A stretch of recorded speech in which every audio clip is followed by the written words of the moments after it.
Doctor Nitin Tiwari ji, आपका स्वागत है सर। आईआईटी इंदौर से हैं। और doctor Somnath Dinayak ji from IIT Kanpur. और रिसोर्स पर्सन है डॉक्टर दिलीप मोहंती साहब, director HR from Jayaswal Neco industry limited, Raipur. और सभी रिसोर्स पर्सन का बहुत बहुत स्वागत है।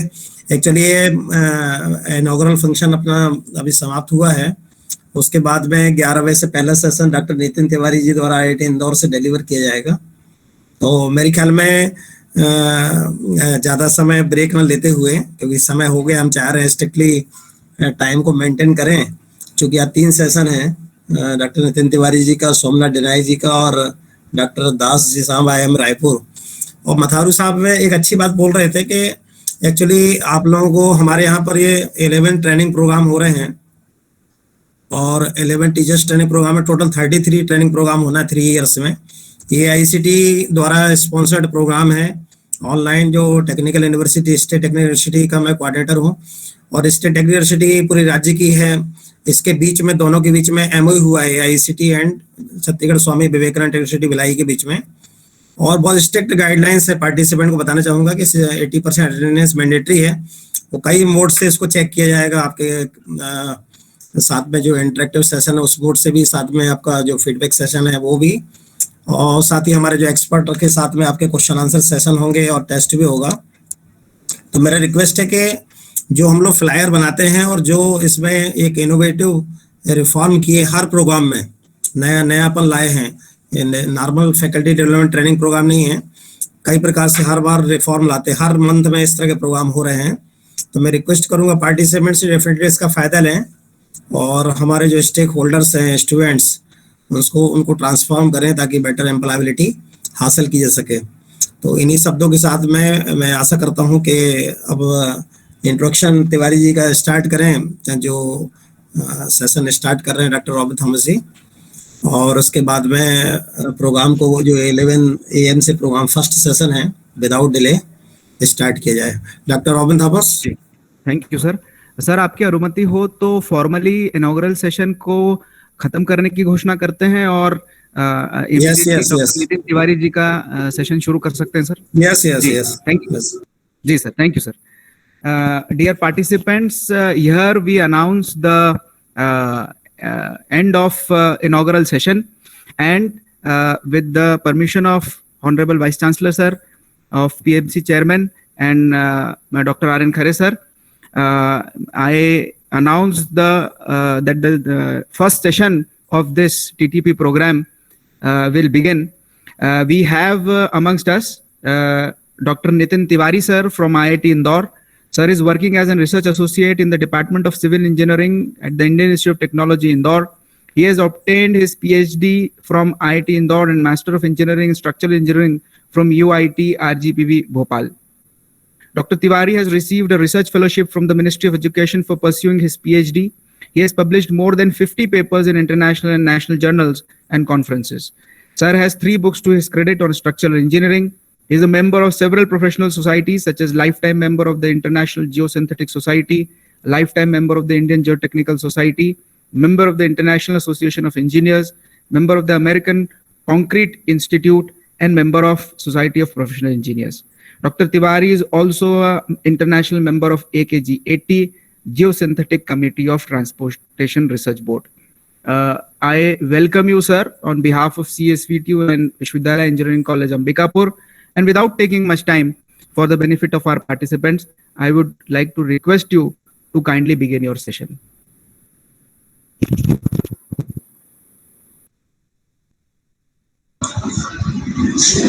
Thank you so much, Dr. Robin, for such a generous introduction. I am really grateful for the word you shared with me and about me. And especially I'm grateful to Dr. Anand who invited me for this session. And really, I mean, when I was looking into this particular leaflet and the complete idea was regarding motivation, team building and leadership for the technical teachers, I was so surprised. And I thought being so young in the academic field, what I can talk with the people, what I can discuss with the pupils. So I thought, let's go with some introspection. What exactly we are doing as of now, how we are doing it, and what we are doing it, and are we on a right track or not? If we are not at right track, what need to be incorporated? What need to be, change, or change is the only thing which we have to do, or we have to continue our own practices. So based on some, like my own experience, some readings and all, I prepared the presentation in the two aspects. One aspect will be covered on the leadership. Second aspect will cover on the teaching methodologies. I want to really discuss some teaching methodology which, like, the top universities of the world are following it, and how we can incorporate these things in our system. So introspection is really needed, how we are doing, and every human being should, always introspect what they are doing at what stage. Until unless we do the introspection, we won't be go on the improvement path. So if we want to improve in this society, in this academic culture, we need to introspect ourselves on each and every day. I always remember the one statement given by my own supervisor during my PhD. She always told me, like, think once what you did in a day and what can become in your resume. So see how deep thought it is. Like, while doing something, you need to think on yourself, how you are motivating yourself, how you are developing the leadership in yourself, how you are progressing in yourself. Until unless you are progressing, you cannot make others to progress. It's a generous statement which I want to put. Until unless you progress by yourself, you can't progress the others. So with this, I want to begin my session, the introduction. It's really, this introspection is needed for the nation. Until unless we do the introspection, it's going to be very difficult for us to survive in the academic culture. So the theme of this particular presentation will be the technical teachers on the path of national building. So ultimately, like, we are producing the students, we are producing the human resource to the country, and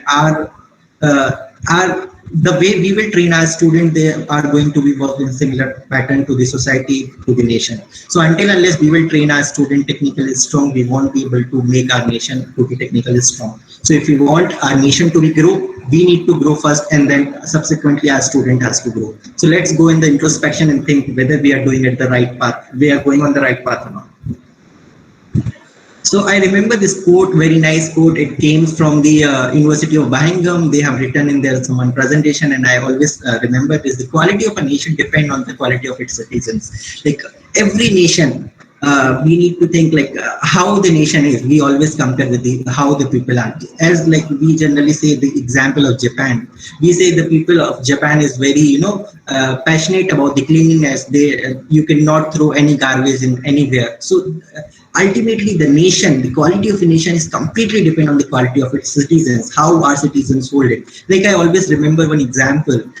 We have this Swachh Bharat mission by Honorable Prime Minister Narendra Modi. And I always think, like, why we need to run these kind of mission? I always question it. Do we really need it? Do we really need to tell, clean your own washroom? I think no, but our citizens are not ready to understand it. We are not ready to understand. I'm not talking about the people who are at the bottom line. I'm talking about the top people who are the educated people. I see they also throw the garbage in the roads, on the roads, by driving by the cars and all. So ultimately, the quality of a nation is completely dependent on the quality of a citizen. What sort of citizens we have in our country, it will completely reflect the quality of nation. So we have to think about it. And again, the quality of citizens depend not exclusively, but critically measures upon the quality of their education. Like, education is not only about the formal education I'm talking about. When I'm talking about the education means everything we get from our seniors, our parents, our elders, everywhere. So ultimately, the quality of your citizens is completely depend on what sort of education you are providing to your citizens. So if you are not working hard for the quality education for your citizens, then you're not going to survive in the society. And coming to the next, anything when it comes to the quality of the education, it's completely depend on your teachers. What kind of teachers we have? Until unless we have a good teacher, until unless we have a dedicated, motivated, and self-driven teachers, we will not be bring the quality education in the system. And like, we need to think about it again and again. So moving further, Every community should have talented and dedicated teachers in every classroom.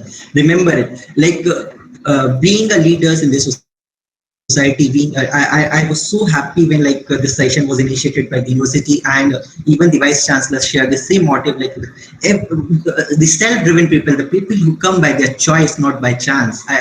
My first principal used to tell me, the people who come by chance in this profession, they are the criminal in the society. They should not be, because if you are coming by chance and if you are taking teaching as an optional career path, then you are not doing injustice with yourself. You are not doing injustice with the your family, but you are doing injustice with the people who are sitting in that classroom. Because your time, like for example, I always remember, your 60 minutes of time in the classroom, it's not a 60 minute of your classroom, it's 60 into 60 students, so you are spending almost 3600 minutes in the class. Remember it. Every individual are giving 60 minutes to you and they want to learn from you. So you have to understand the magnitude of your importance. Until unless we are understanding the magnitude of our own importance, we are not able to deliver what our society is needed. So we need to understand our every classroom, every means every, when I'm talking about every, that means I'm talking about the primary education to the technical and professional education.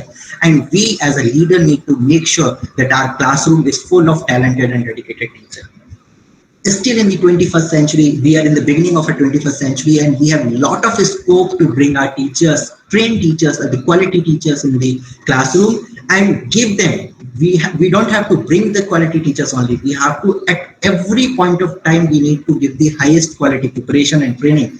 And this is the motive of this particular session. I believe that how to bring that highest quality preparation and training in the teachers is the most important, in this training program is planned accordingly. So I'm happy that we are going to be a part of such a nice training program, which will be surely going to benefit the teachers. Another very generous statement which the Andrew has given, the teamwork is the ability to work together towards a common vision. Remember it. This teamwork, you need to come together, you need to work together for a common vision. For example, our common vision is to provide the best technocrats for this industry and to the nation. Then we have to work as a team. The one person cannot work. If Professor Aryan want to bring the a best technocrat, he cannot do alone. But if the complete team working together and they are trying to bring this change, then we can definitely come together and work for the common vision. The teamwork is the ability to direct individual accomplishment towards the organizational objective. Remember this, we have to always ensure as a leader, your team will not work until unless they feel they are getting something from that particular objective. Organizational objective is okay, fine, we can have a good objectives, but until unless I am feeling that I am getting something from doing this work, I won't do any work, because we are the selfish people. And there is no harm of being a selfish. We should think about ourselves. Until unless we think ourselves, we cannot think about others. So I always support being a selfishness. There is no problem of being selfish, but at the same time, you need to percolate that particular knowledge to the society. So as a leader, we need to make sure whatever we are planning, whatever we are doing, there should be individual accomplishment of each member of your team. The teamwork is a fuel that allow common people to attain the uncommon result. They can, the common people can come and they can achieve anything if they are working in the teamwork. Until unless we are working in the team, we won't be able to achieve what we really want to get it in our life. So coming to the another very strong quote I remember, and work stress. As of now, our teachers, our technical teachers have more of the work stress. They have a lot of other pressure than the technical education itself. But remember it, if your teachers, as a leader, you need to make sure that your teachers should not be at any point of time in the work stress. If they are in the work stress, remember it, they are losing their own health, they are losing their own abilities, students' strength, they are using the professional strength, and more importantly, when the teacher interact with the families, other people, whoever they will interact, because we respect our teacher, whatever our teachers say, we adopt it like anything. And if your teacher in the work stress, they will worst their work stress on their student, professionals, and the people to whom they are meeting, and that can be percolated or be transmitted like anything. So it is like a COVID chain type, and the way COVID is spread in our society. Similarly, if our teachers are not in the mental stability, like mental stability, I'm not saying about the mental illness, I'm talking about the work stress. If our teachers are in the work stress, they won't be able to deliver what exactly they are supposed to deliver. So please remember it, as a leader, as a society professionals, we need to make sure our people are in the healthy mind state. And as a teacher also, like, we should not worry about many things. We should worry when we are going in the classroom. We should think only one thing, that these 60 students are getting these spending, giving their time, and these 3600 minutes I need to utilize like anything in the 60 minutes. And if I am not doing justice with my own work, then I am the biggest criminal in the society. No one else can be like that. Another last quote from my side: never doubt that a small group of thoughtful, committed people can change the world. Remember it. It is the only thing that ever has changed the world. Remember it. So if you are a small team also, but if you have thoughts, if you are committed towards your goal, then I'm sure you can change the society, you can change the world, you can change the nation.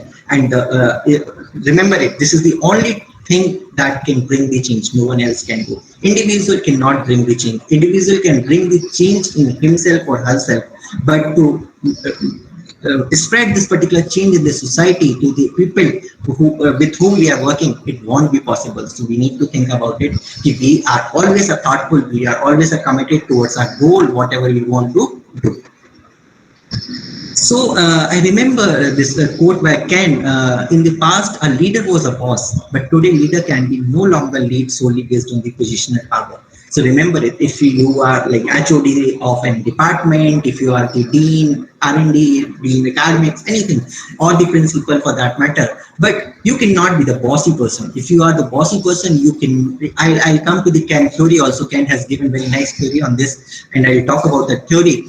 So remember it. You cannot be the boss now. You need to be a leader. You need, by the example, you need to bring the change in yourself. You need to be present the example for the people who is following you, who is seeing you, and then only your complete team will be motivated and they'll work for one common goal. So this is the very general thing, like I just covered it to for the small introduction of leadership. So leadership, according to Peter, is the ability to influence other with or without authority. Remember, leadership do not need any power, any position. You can be, even I remember, like if you are going somewhere and like walking on a road, and somebody any person who is coming and taking that garbage in hand and putting in the dustbin, you are learning. He is leading by the example. He is telling you how to clean your society. Similarly, if any, for example, if any teacher, your fellow mate using any technical, technology-driven methodology for teaching, you need to adopt it. You need to see it. So you don't need the authority for being a leader. You can be leader by leading by the example. You tell them like how to do it, what to do it, and but before saying how to do it, what to do it, you need to follow it. Until unless you are following it, your people will not follow you for sure. And for this, if we want to be a successful leader, we need to have a three small skills. I would say they are very small, but they are very hard to gain: interpersonal communication, conflict management, and problem solving. If you have these three skills, the very small three skills: interpersonal communication, how you communicate with the people; you have conflict management, you know how to understand, like how to resolve the conflicts if the conflicts arise in any process, and ultimately how you are solving the problem. If you are not solving the problem, you are just passing the problem from here to here, passing the ball, then it won't serve the purpose of being a leader. So these three skills, I'll talk about each skills in our detail, and then we'll go to the methodology part. So when it comes to the interpersonal effectiveness is the capability of an individual to do, influence others, and competently. Leadership is a direct function of a three element. Remember it. Any interpersonal effectiveness is the element of a three component. One is awareness, ability, and commitment. So if you see this particular, give me a moment. Let me take my mouse. Just a minute. Sorry for the interruption.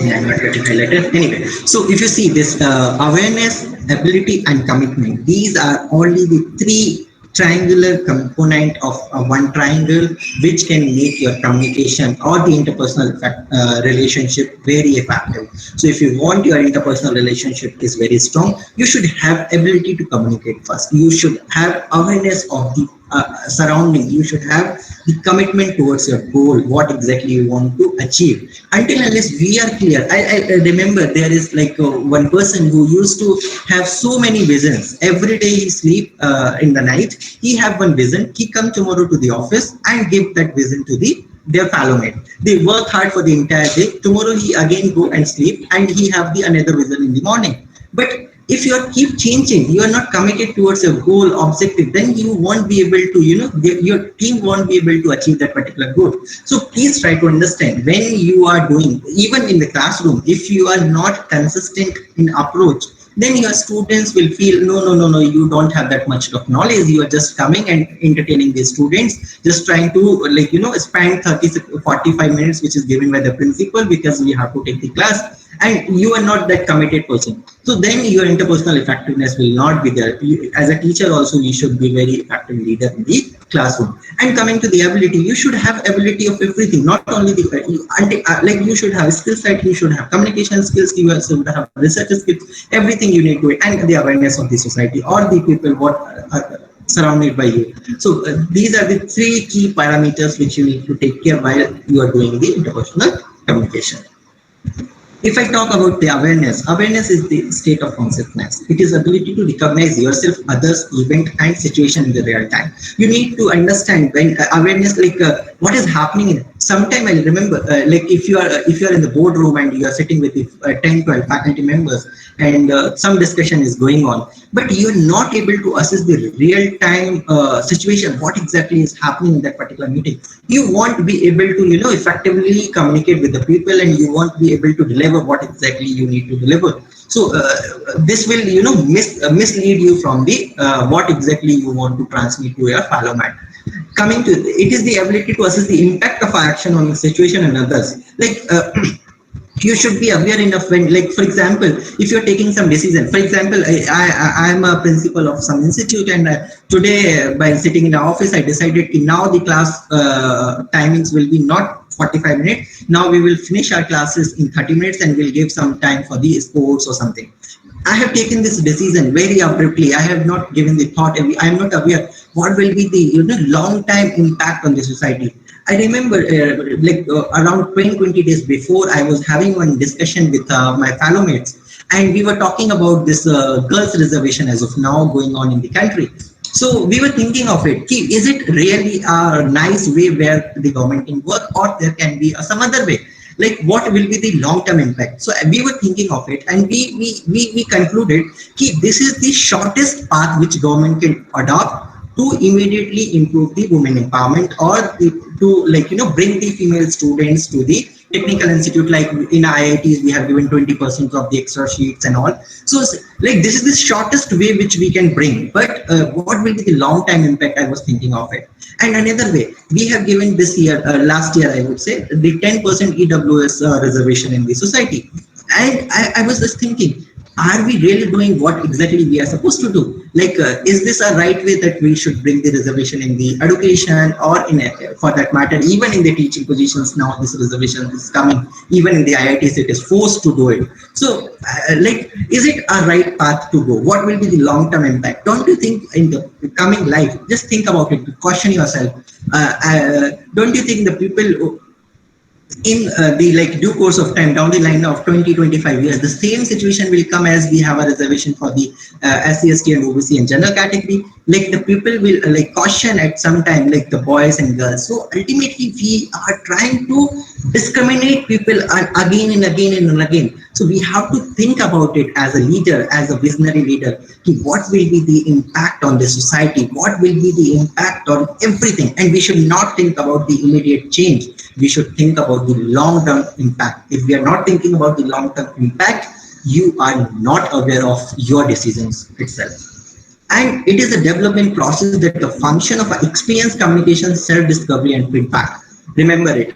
The awareness do not come on a day. It cannot be like, transmit in a day. It comes with the experience, when you talk with the people, when you discover yourself, when you take the feedback, you are ready to take the feedback also. This is very important part. So we need to be very aware about it. Coming to the ability aspect, the second aspect of the triangle, and in the triangle, ability to run and understand the technical issues in the basis of our career. We need to understand, like Sir said, I don't remember the name of one speaker in the inaugural. He said, if we learn from our own mistake, then we won't be able to learn. So we need to learn the technical issues from like everything. We need to learn from the others' mistake, and that you need to transmit to the people. Ability to lead in a function of influence. That means you should have ability to communicate, ability to resolve conflicts, and ability to solve problems and make decisions. If you are not able to communicate clearly, I am telling you, you can be anything. You can be at the top position, but I am telling you, any change cannot be bring in your system. Anything good cannot be happening in your system. If you are not able to resolve the conflict, because we work with the humans, we don't work with the machines, and wherever the humans are, there will be the conflicts for sure. So if you don't have the ability to resolve them, you are not at the right path of the leadership. And another, if you the conflicts come, you resolve it. That change in the system, like what is the major difference between the leadership and the management? So leadership is the ability to develop a vision that motivates others to move with the patient towards the common goal. Remember it, you need to develop one vision. You need to convince your fellows, the subordinates, like anything, that they can work with their full of compassion, and it is for the one common goal, that organizational growth. But when it comes to the management is the ability to organize resources and coordinate the execution of the task necessary to reach the goal in the timely and cost-effective manner. They do not worry whether you are motivated or not. They are not worried whether you are getting something or not. They just worry, this is the task we have to perform. They divide the people, like XYZ person should do this work, XYZ person do this work, and that it should be completed in the time, and the cost should be shared. So this is the management. But leadership is not this. Leadership is like, you need to motivate the people. There should be the benefit of the individual. Until unless there is no benefit, then there is a problem. So in general, you might have read this on Facebook and Twitter also. The management stability and predictability, they need it, है ना? They want इतना काम इतने पे हो जाएगा क्या? Okay, if you are working, will your student get 95% or not? If you are getting, will your student got the vice chancellor fellowship or the scholarship or not? So they want everything in the order. Everything should be stable. They are not ready to take the things in the disordered way. But when it comes to the leadership, they need improvement through changes. They do not worry how you are doing it. They are not worrying about the protocol we have to follow. They are worrying only that how we can bring the improvement through our changes, and that can be in a disordered manner also sometimes. So we have to understand what we want to be. We want to be the management, or we want to be leaders. Another very small thing which you might have gone through also, but I just want to bring in your notice. Leaders do the right things. They do all our things which is right. Okay, and the managers do things right. They follow the protocols, whatever is set. So they do not worry what they are doing, but they remember, do things right. Whatever is told to us, we have to do it. So this is the big problem in our system. When it comes to leadership and management skill, leadership is a soft skill, but the management is a hard skill. I'll tell you how. Leadership, they communicate, they motivate you, they do stress management, they do team building, they change managements. Okay, but when it comes to the management, it's a hard skill. What they do? Schedule your things. They do staffing, where to go, whom to involve, where to involve, and all. Activity analysis. They will always be keen towards the process oriented, and they do the project control. They try to control everything, but at times when the leadership comes, they are more into the motivation, stress management, and team building. So some managers attributes, what managers exactly do, they consider alternatives to design, they estimate cost involved, they always like establish the risk of the organization. Ultimately, they what exactly they do, they try to bring everything in a well structured manner. But when it comes to the they monitor your progress, they perform administrative tasks, they report to the senior management, ultimately they. But when it comes to the leader, being a leader, if you want to get ahead to be a leader, you must assume that everything that happened to your result is a situation that is in your control. Remember it. Like for example, if you have taken one decision, you need to understand whatever situation will come, I will have a control on that particular situation, whether it is negative or positive. See, we have to take the risk, but remember it, the situation should be in your control. You should understand, introspect clearly. If this decision is taken, what will be the impact on the long run, where it will go, what will be, the negative impact, positive impact. If the negative, how I'll control. If the positive impact, how I need to manage it further. So that you need to understand. The situation should be in your control. That attitude you convey is what you are judged on. Remember it. How, what sort of attitude you will give to your fellow mate. So on a similar attitude, you will be judged. What you think and do in your private life is what you will reap in your public or corporate life. Remember it.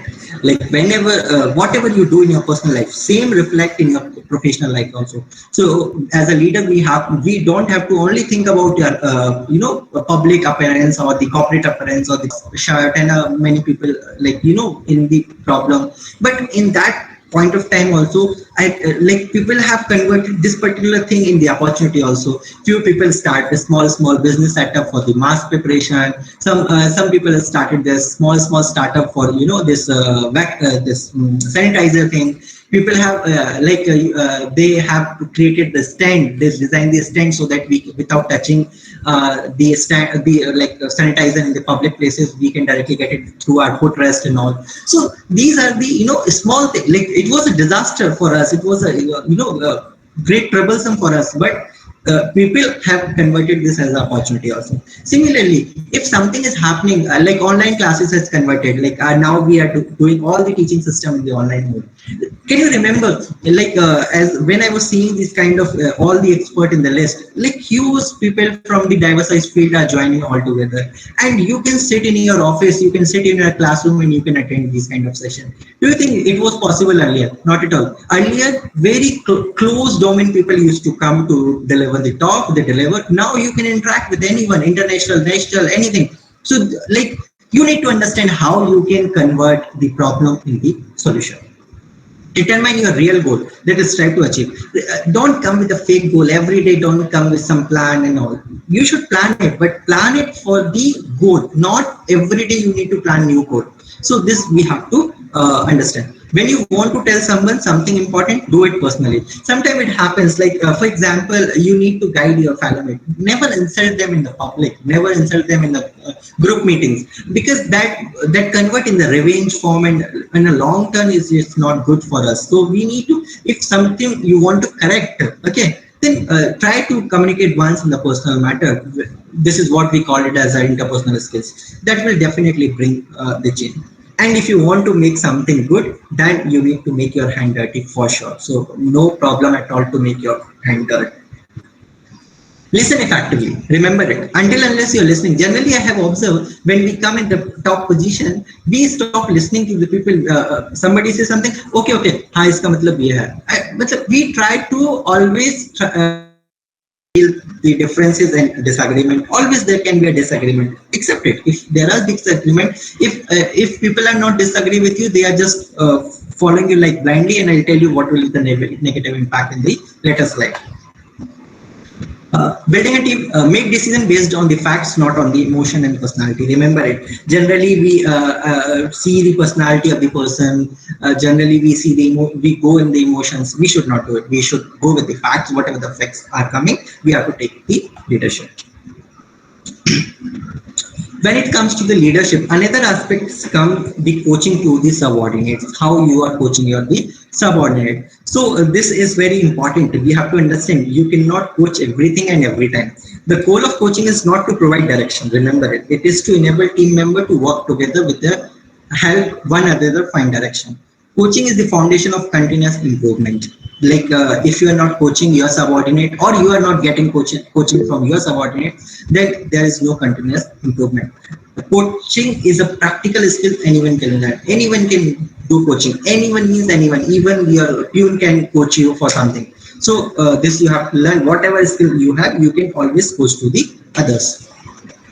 So identify an opportunity to help someone expand on his or her skills, knowledge, and ability. Coaching is a chance to help someone enhance his or sorry for the interruption. Just a minute. Okay.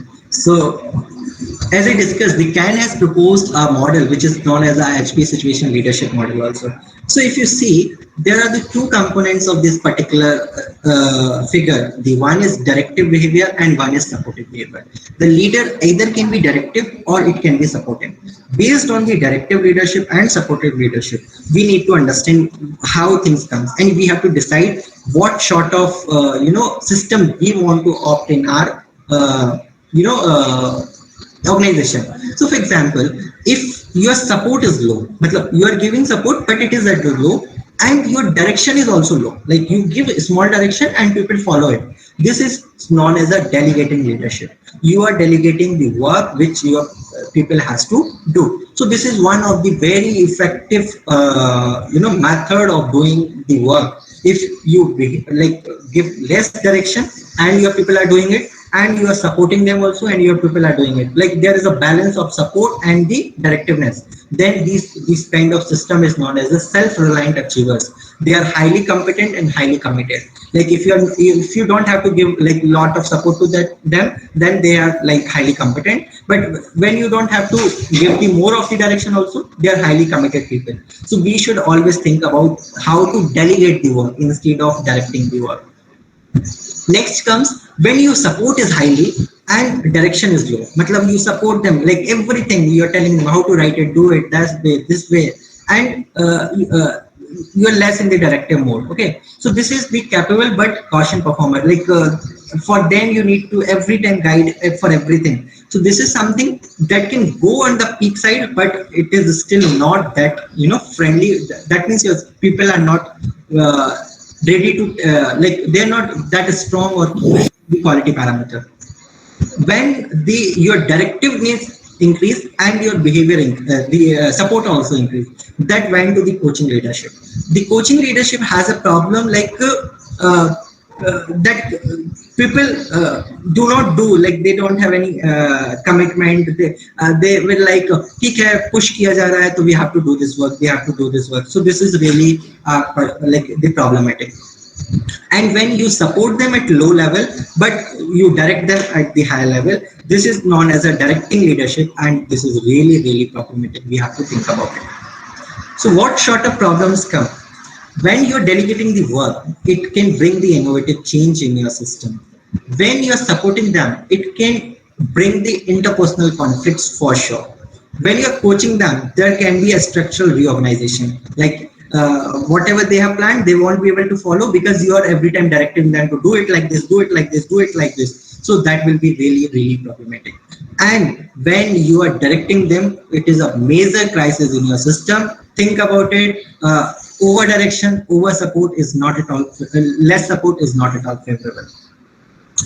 So when it comes to the situation, this is called as a situational leadership, and there are few characteristics of a situational leadership: insight, flexibility, trust, problem solving, and coach. So the situational leadership understand the need of their employee. They are just their leadership style to meet these needs. And we should not be adamant like this is the way I want to work and I'll work in the similar pattern. It won't help us. It won't help to bring the change for sure. You should be flexible enough. You should trust the people. If you're not trusting them, if you're not bringing the confidence to your employee, then you're not a good leader for sure. Problem solving should be there. You need to solve their problem and ask them to take the current challenges so that they are facing. So like ultimately you have to solve that problem and coach them. Skill sets, because coaching is a like ongoing process. Nobody can perfect in everything. So you need to coach, or you need to get the coaching at every stage of your life. Please remember it. This is the dangerous thing in your life, arrogance. Remove it from your life. If you are arrogant, then it is going to be a big trouble, not only in yourself, for yourself, but for the organization. And at the same time, this arrogance will definitely go in the students also if you are taking the classes. So next part, after the interpersonal relationship, the communication, there was the another part which is the conflict management. When it comes to the conflict management, there are the 5 handling mode of conflicts, and Thomas has given this theory. And there was 2 components. One is cooperativeness, and another is assertiveness. Remember it. If so, you have to understand which sort of conflicts handling mode you want to avoid, take. Like you need to go in the avoiding mode, you need to go in the competing mode. If you want to go in a collaborating mode, you want to go in a compromising mode, or you want to go in a accommodating mode. I'll discuss each one in a very short time. Like what exactly do? Generally you try to avoid everything. This is really one method of conflict handling, but this is not good at all, and we should think about it. And sometimes what we do, we are more cooperative. Okay, ठीक है, हो गया, चल, let it be, है ना? That is a cooperative mode. And accommodate, like you are accommodating everything, even the mistake or the good thing. So this is also, you need to think whether you want to go in this particular mode or not. But when you're like balance of assertiveness and the cooperativeness, that is a compromising mode. Like you discuss something and you try to bring it. So this is sometimes good, but sometimes it can dilute your goal or vision. But if you're more assertive, then you start giving the directions, like you start taking the decisions directly. So this is also sometimes not good. You should be cooperative and assertive also. So that is known as a collaborating mode. You adopt it, whatever mode you need to adopt in your life. But any conflicts can be resolved in this 5 modes only, and you can handle the situation very nicely. But collaborating mode is the best mode. I would suggest to do it. Collaborate with the person, tell them what to do, not only accommodate it, but give them direction also at time when you have to take the strict decisions. So this is the best method which can you adopt for the conflict handling mode. When to avoid, remember it. When issue is trivial, when there is no change of getting what you want, like chances, like there is no chance, like you want something and like this cannot happen, then it's better to avoid it. When the potential damage of confrontation is greater than the benefit of resolution, like sometimes it happens, if somebody will confront it and then it can have a more severe impact in this particular organization, then if we leave it, then it's better to leave it, avoid it. When you need to gather more information, then it is also sometimes to avoid it and wait for some more information to come, then only you resolve the conflicts. When others can resolve the conflict more effectively, then also it's good to avoid it. Like for example, if you are at the top position, no need to always come as a bossy and resolve everything. If you think that somebody else can do it better, give them chance to resolve it. So it's better you avoid it and give chance to somebody else. When you need a cool down, reduce tension and regain perspective or composure, then also it is very good to avoid the situation and go ahead.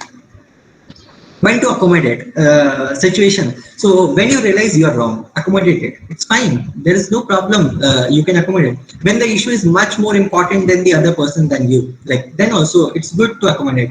When you need to future favor or the credit, then also it's good to accommodate it. When continuing the competing would damage the cause, then also it is good to accommodate. When subordinate need to develop to learn from our mistakes, then it's good to accommodate their mistake and let them learn from the mistake. When to compete, when quick decisive action is necessary, please take the strong decision. One important issue is for which unpopular course of action need implementing, take a decision. On issues vital to the group welfare, when you know you are right, please take the decision. If you are right, do it. No problem at all in doing it. When protection is needed against people who take advantage of a non-competitive behavior, then there is no problem of taking the decision. Do it so that your complete team can be in a strong mode. When to collaborate, this is the best mode as I shared also. When both sides of a concern are too important to be compromised, and sometimes do it, and this will really help you. When it is necessary to test your assumptions for the better understanding the viewpoint of the others, then it's good you accommodate with them. When there is a need of combined idea from the people with a different perspective, you should be collaborative. When commitment can be increased by incorporating the concern of everyone into the proposal, then we should be collaborative. When there is a history of a bad feeling, then also it's good to go with the collaboration so that nothing bad can happen. When to compromise, when goals are important, but worth of effective potential disruption from the aggressive player. When two opponents with equal power are strongly committed to mutually exclusive goal, it's better to compromise. When temporary settlements are needed on the complex issue, it's good to compromise. When expanded solutions are needed under time pressure, then it's good to compromise if you need immediate some solution and back up when the collaboration and competition fail. Now let's talk about the negative consequences of everything. So if you are taking the competing decision, then eventually being surrounded by yes people, that is a big problem. If you take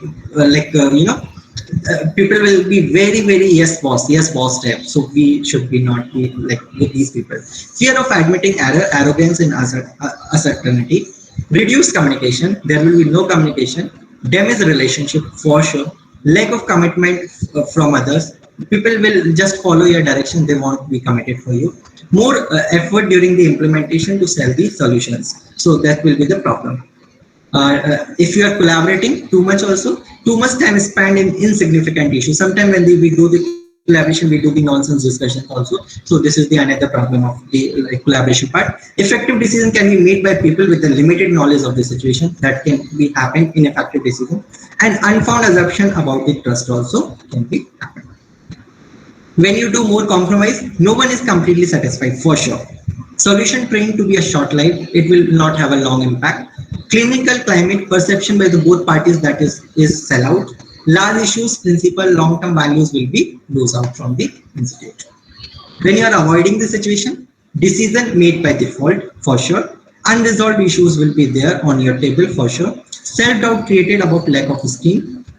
Creative inputs lost, lack of credibility, anger and hospitality generates in the subsequent discussions. So I told you about everything. Let's go to the negative accommodating also. Decrease influence, respect, and recognition by too much of different. Frustration as on need or need. Self-esteem undermined, and best solution may be lost. So I shared the negative and positive. You have to adopt it, which you really want to adopt. Last section of this particular leadership talk is the conflict control. So in a conflict control, if how we can do this, avoidance to ignore the issues for sure. You like if there are issues, you should not avoid it. You should bring on your table and discuss it.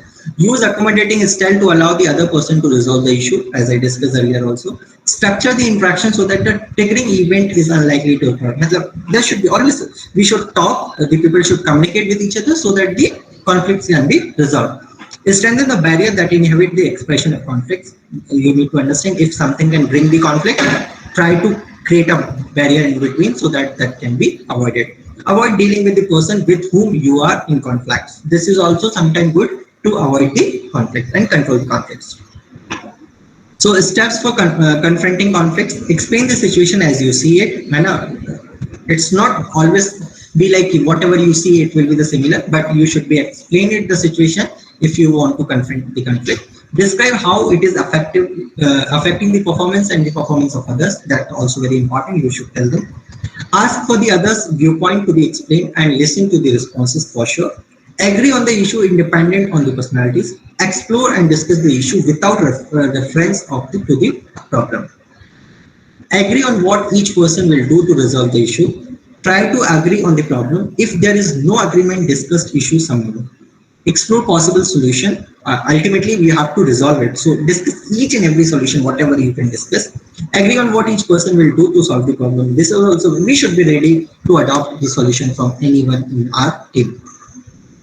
Then the brainstorming process, which is one of the very important if you want to get the goal. Everyone must be involved, whatever the vision you're planning for your team. Call out idea to describe, build on idea. No idea is too trivial or silly. There is no criticism on judgment on any idea. Get many ideas as possible in time and then create the objective, solve problems and enjoy doing it. So this is the core idea of brainstorming process for the leadership.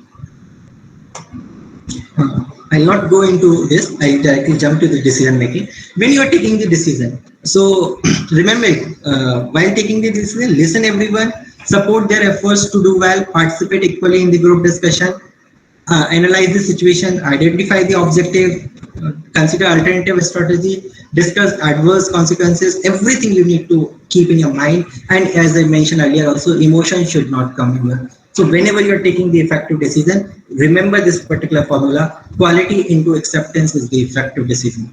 The whatever the quality decision you are taking and the acceptance in your people, that is needed for the effective decision. If any of the component is low from like 0.1 or something, the overall value of your effectiveness will be diluted. So think about it while taking the decision. Then coming to the teaching part, now I want to cover one last section in this particular. Do I have time? Can you please tell me? Hello. Yes, sir. Yes, sir. You may proceed, sir. Okay. Thank you. So this is since this particular session is for the teachers, so I thought to bring some methodology things on for the teaching that 21st century teachers should know. So flipped classroom, project-based learning, cooperative learning, problem-based learning, thinking-based learning, design thinking, and competency-based learning. These are the core methodologies generated from the long research, and I'll talk about each one of them with you. And adopt anything which you like, or adopt many of them which you like, but you should adopt it. And I know many of we are following it also. If you are following it, encourage others to follow. If you are not following it, try to get it and apply it. Always ready to take changes. So flipped classroom is the one very recent approach, not recent exactly, but when you go in a classroom and you deliver the knowledge to every time, it won't be that effective. But instead, if you flip the classroom sometime, tell your student to go at their home and learn something basics, and then come back and then you deliver the objective. That will optimize the class timings also. Like everything cannot be learned in the classroom, so that you have to understand. So flip your classroom, and the less time you should spend in the lecture, instead the people should spend at the outside. So this you need to think about it if you can do. Project-based learning, this is the PBL learning methodology, is really very famous, and this is very effective for the real life problem solving. This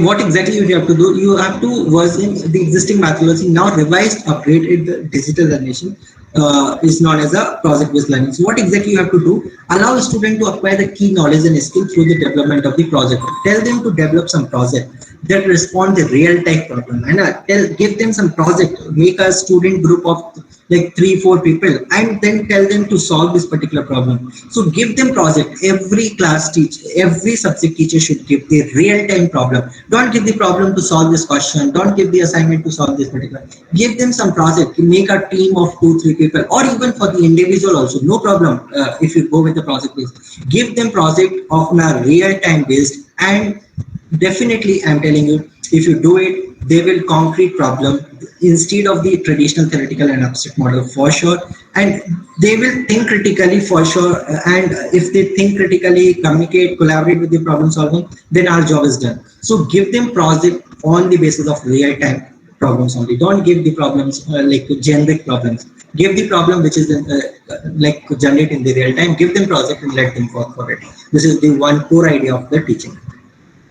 Cooperative learning. This is this cooperative learning is nothing but a stronger together. We have to. This is the simple concept of the teaching. We need to make a group of the students. They collaborate with each other. They work with each other, and they have to acquire the knowledge, and they have to work in a team. So this is very group oriented methodology we generally tell. So make a group and ask them to do something, do some project together. So something this is known as a cooperative learning. We have to adopt this methodology. So what you can do, you can create a 3 to 6 people of group. Each member specify the role of each member, and it is the organizational system. Like somebody is a Dean R&D, somebody is a Dean Academic, somebody is a infrastructure dean, somebody is the HOD, somebody is so. Similarly, everyone has a different goal. So they have to work in a collaboration, which is the institutional goal.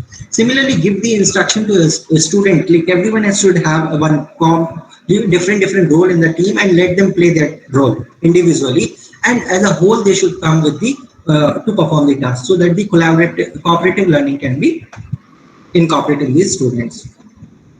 Problem-based learning, as I think, problem-based learning, the project-based learning and problem-based learning somehow is the same, but in a problem-based learning, we give them, in a project-based learning, you can tell them to do any project, but in the problem-based learning, you have to give them the problem.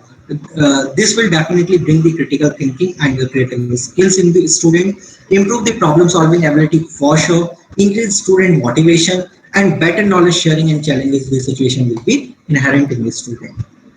Design thinking, this is like one of the very important innovative methodology which we should use. We should be able to understand, they should be able to design the problem. Solution to everyone provided, but they should think like whatever the knowledge they have, they should design to the problem and then they have to bring the solution. So this is generally known as applied to the education. Like whatever we are learning, how you can apply to it. Generally, I ask to my students, when you learn physics, chemistry, maths in 11, 12, you call it as a physics, chemistry and math. But when you come to the college, you call this applied physics, applied chemistry, applied mathematics. Why you call it? So the similar thing you should do in your subject also. Instead of saying, like for example, if you are teaching machine learning, instead of saying machine learning, can't we say applied machine learning? They should apply it to the real situation and bring the solution. And I'm sure if this design thinking process we can develop in our students or even in our subordinates, I'm very sure we can bring the innovation like anything we want. Thinking based learning.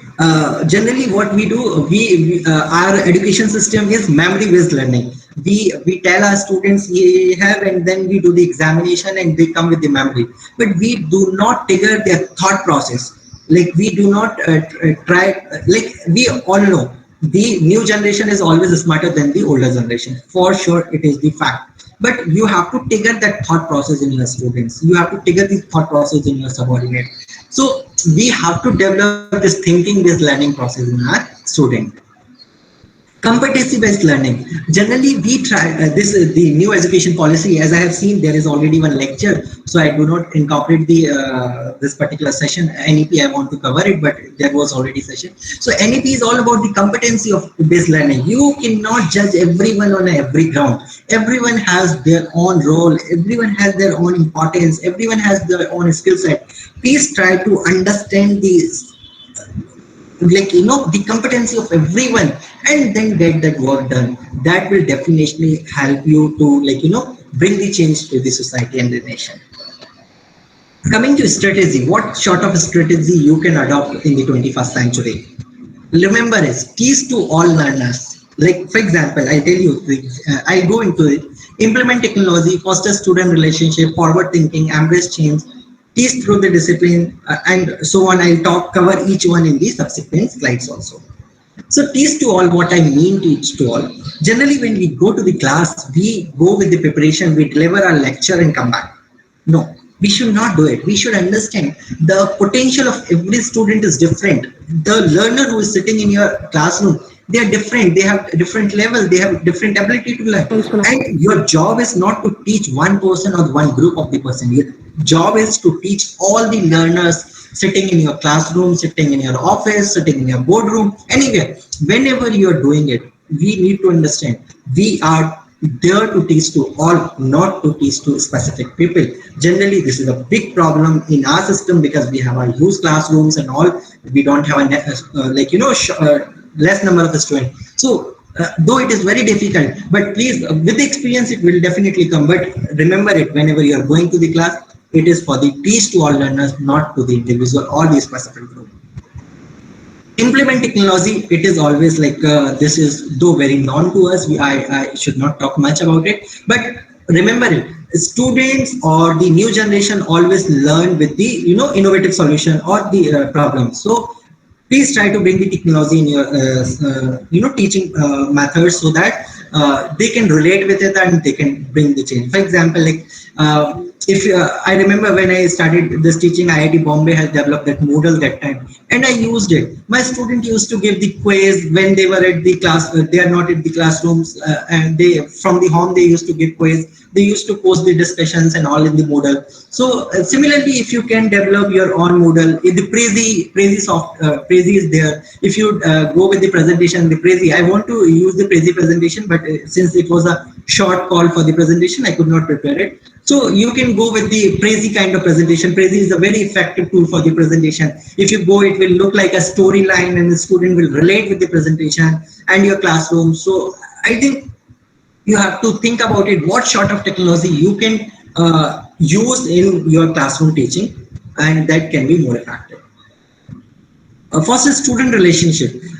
See, in a digital world, this is a very common thing which even my parent used to tell me. Student count the number of friends they have by likes they got on Facebook and Instagram.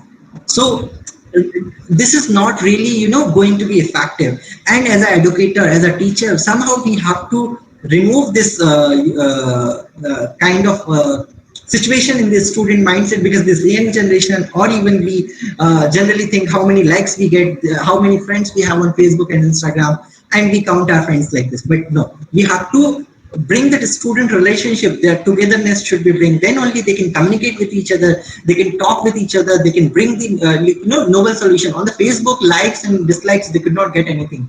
Okay, so think about it, how you can develop the student relationship strongly, and instead of being good at the social media, they can come to the close together. Forward thinking, please think about it, how we can bring the forward thinking. If you push your student to ensure they will be able to navigate the way through the ever changing technology world, then only they will be able to develop the innovative and design thinking process in themselves. So please forward their thinking process, push their thinking like anything. Then only we can bring the change in the society. Embrace changes. Always we should encourage the changes. There is no problem in whatever the changes is coming. We generally say time change हो रहा है, time change हो गया है, आज के बच्चे ऐसे, आज के बच्चे ऐसे. Please stop saying this thing, आज के बच्चे ऐसे हैं, आज के बच्चे ऐसे हैं. Accept the way they are, accept what they are doing, and at the same time guide them on what path they should travel. This is the national building, and which only keeping this point in mind, I have given the theme to this technical teacher on the path of national building. If you really want to build our nation, please accept the change happening in the society, and with the change, try to make our students to learn the way they should learn, what they should learn, and how can they be a critical thinker. Learning through discipline. Always, there is no problem to, for example, I'll tell you, you have some skill set, you have some knowledge of a discipline. That discipline, curriculum instruction, student learn how the discipline is important, how the expert created the new knowledge, how they communicate about it. This you need to bring in your student, and they should go in a deeper and deeper and deeper through learning process. Develop lower and higher order thinking skills. So there should not be our people are not thinking at the low level, our people are not thinking at the higher level. People should have a high order thinking also, people should have a low order thinking also. So think about it, how you can make them to think in the both direction. And high level thinking skills take time to develop. That's the reason you need to bring the balance, they should learn these small thinking also, and they should learn the big skill set also. So this is very important for them to understand. Transfer of learning. Please, whatever you are learning, it should be transmitted. So please try to, for example, debating, example, role playing, exercise, group discussion. These sort of activity we should keep on doing in our classroom, so that a student can, transfer their knowledge. This will increase their communications. And definitely they can communicate, whatever they have, they will communicate. I remember one student of mine asked me, sir, I know everything, but I could not crack the interview. What to do? I said, what is your problem? He said, sir, I know, but I am not able to communicate. And I said, see, whatever you know, if you are not able to tell me, how will I know that what you know? Okay, so as the same goes to the interviewer. If interviewer don't know what the credentials you have, what of skill set you have, if you are not able to communicate with him, then there is no they won't be able to understand. So remember it, we have to develop these kind of skill and institute that they are able to transfer by, like, debate or anything, any event you want to do, or role play, but they should be able to transfer the learning. Student to learn how to learn. This is the important part. Like I remember few of you might relate it. Initially, when the students of 90s or 80s, they used to prepare the notes and they don't try to give everyone, because their notes was their preparation. They made that notes. But now the content is not issue. Everywhere the content is available. Everywhere the things are available. But that knowledge cannot be always productive. So somehow we need to teach our student learn they need to learn how to learn it, because everything available is not good. And so that intelligence mode you need to bring in our student, that what sort of things they should learn. They cannot learn everything. You need to say what is productive and what sort of skill set they should acquire. And this if as a teacher we are doing to a student what to learn, then we are doing the most noble knowledge work that we can do. Because in current situation there is no problem with the content, only the problem what sort of wise content we should select for the learning.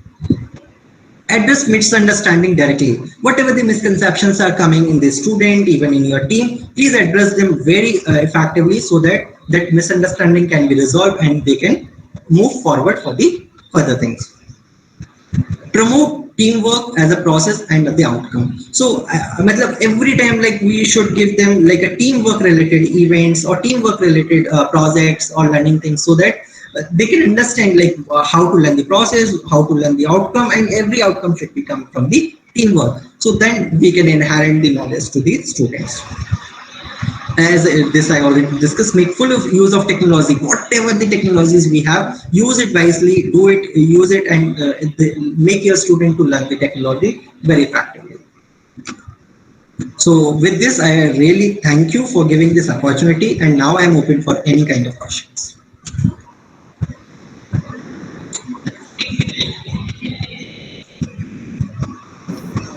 Dear participants, if you have any queries, you can raise. You can also write those things in your chat box. Floors are open for the queries. You may please. So we have good time. We have 20 minutes to have a discussion. Anyone, whatever the questions you have. Again, it will be the collaborative discussion. We both can collaborate and we can come to some common solution of your queries.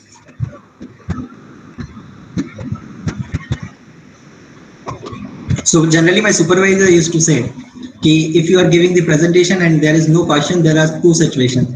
Whether whatever you said, nobody has understand. And the second thing, whatever you said, it is all clear to everyone.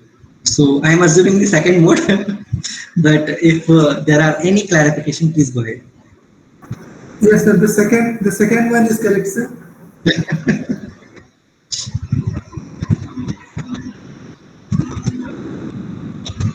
Okay, I think there is no question. So, Manji, you can proceed, I guess. Yes, sir. So, participants, any queries if you have? So actually, sir, this was a very nice session, and it was you have prepared it thoroughly, sir, and we were actually very much benefited by the things which you have put forth. And one of the questions which some of the participants have sent in my WhatsApp is sometimes for new faculty members, it is very difficult to keep up the spirit, keep up the motivation, and they get carried away in the atmosphere of any institute or any what you call the college. So they want to have some guidance related to how to keep up their motivation and their spirits for new joinees basically. Okay, for the new joinees, thank you for the nice question. And I tried to cover this in our presentation also. Remember it. If you are in a teaching by chance, there is no solution of it. You cannot be self-motivated. You cannot be anything. If you are taking this particular profession, the noble profession as a secondary option, then really I always tell we are the biggest criminal in the society. Like even not a murderer, like the murderer is good than us. Okay, so if you are by chance, if you came in by chance, please make it you as a priority, make it your choice, and think about when you are going in the classroom for a 60-minute, for a 60 student, you are not spending 60 minutes, you are spending a 3600 minutes in 60 minutes. So we are the luckiest people in the society who can train, who have chance to train our students. So somehow we need to think about it. Like your preparation, your self motivation should not deviate the learning of the 60 students sitting in your classroom. So if you are not following it properly, if you are not doing it, then there is no chance that the motivation can win. So think about the others, and at the same time, when we come in the teaching profession initially, there are many things which comes like as a hurdles, or we have confidence level low or something. So it's fine, like no problem at all, we can go with it. But at the same time, your preparation level should be so effective. Your motivation should not be what you are achieving as of now. Your motivation should be what my 60 student will achieve in the classroom when I go to the classroom. So think about it, and trust me, that feeling, that the positive feeling of teaching 60 student in 1 hour will definitely motivate you like anything. And if you can change the life of even a small group of students, the satisfaction is a huge, I'm telling you. I remember I started my teaching career in 2014, and I was very young in that age. And when like a student, now these students are working very nicely. And whenever they call me or wish me on my birthday or sometime, I feel so blessed that this is my earning of life. And believe me, as a teacher, our students are learning. So think about it, and this motivation you need to keep throughout your life. That only can make you change the society. Remember it. If you can bring the change, you are the best person in the system. So there is another question from Dinesh: how to manage social life if the work is too much, even after working hours? See, I tell you. There is a time management session also there, so I think the speaker will talk more about it. But I'll give you the small brief about it, how to balance the both life, the social life and the professional life. This is a very important question to be answered by ourselves. Like, if you are good in the time management, there is no problem that the work can go beyond your working hours. To be very honest, I remember. I use this Hindi ka statement. My one of the leader used to tell me, there are few faculty members, they take one paper in their hand and they roam around the principal and vice principal office throughout the day. So he used to say, these are the people, unka kaam hai, they do not bother about the work. They say, चिंता चिंतन नहीं करते, चिंता करते हैं, और चिंता का जिक्र अपने लीडर को दिखाते रहते हैं. So these are the people, है ना? So these are the people who are like, they just try to manipulate whether they are working or not. If you are effectively working, trust me, the 8 hours of working is way effective to get the highest professional attitude in your life or not. So think about it, how effectively you are managing the time, because you are not a person who is having only 24 hours. Every successful or unsuccessful person, both are having 24 hours only. There is no extension in the time for anyone who is sitting at the top, bottom, or mismanagement. We have to decide, we have to prioritize how effectively we have to take our task, how to finish our on-table task in given time schedule, and then give the social time also. Because social time is equally important. I'll tell you, if you are in the more professional time and you start giving less time to the society, the social effectiveness, then you will be away with the two major problems. One problem, you won't be able to understand the real time problem, real life problem happening in your society, because you are not communicating with the social people. So until unless you are communicating, you are not getting what is happening in your society, and then how can you train your student if you don't know the problems. So this is the one thing. Second thing, if you start working, if you're giving only time to your professional life, you are surrounded by with very common people, and your learning will get restricted. So you're not able, your ability to learn get restricted. So like you are creating a boundaries. So I would suggest, please effectively manage 8 hours or 10 hours, whatever the working schedule your institute having, effectively work for it, and remaining part you give to your social life. It is equally important. There is no less importance than your professional life. So generally we say 8, 8, 8. This is how I divide the 24 hours. 8 hours for your professional work, 8 hours for your social work, and 8 hours for your personal work. Manage it the way you want to manage, but it should be very effective 8 hours which you are using for each component, either professional, social, or your personal. It include, when I'm talking about personal, it is including your sleeping time, eating time, everything. So try to manage all three components at the effective like pattern. So I hope, Dinesh, I answered your question well. Very nice session, Dr. Tiwari ji. Your session was very wonderful and stimulating speech, and you have covered all the aspects of this, how to balance the work-life expectation also.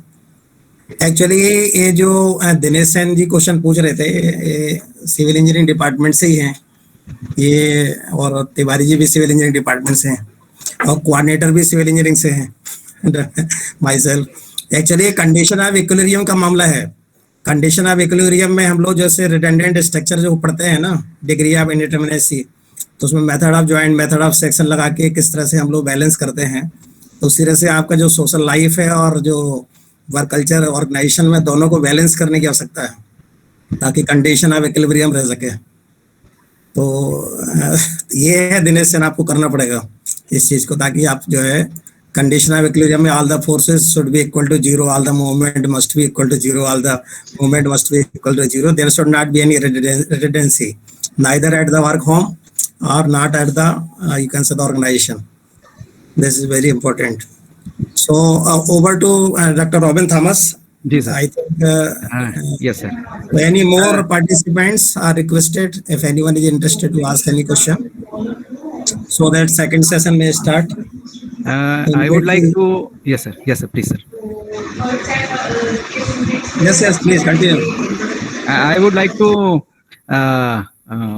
tell Dr. Nitin Tiwari ji that you initially, when nobody was asking, I would like to tell you that your session was being heard very attentively by very senior professors like Dr. R.N. Khare sir, and we have Somnath Dinayak sir from IIT Kanpur. We have SPS Matharu sir, who have throughout the session they have joined. We have Professor Sanjay Verma ji from Jabalpur, Dr. D.K. Jain saab from Rewa. They are all very senior professors, and they were very attentively listening to your session, sir.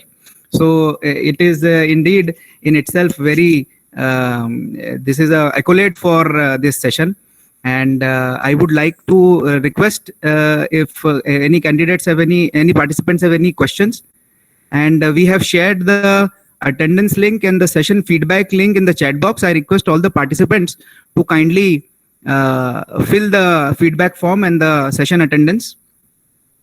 And yes, Nitin Tiwari sir would like to say something, your contact details, Yeah. something like that. Yeah, I have shared my contact email ID if anybody wants to write anything. So please write it. And thank you, Robin, for sharing this information. I'm really thankful, like a very senior people attending this session. And I'm very young. If I made any mistake, please One forgive more, me. Dr. P.P. Kulkarni from IIT Kanpur was also joined. I forgot to mention his name.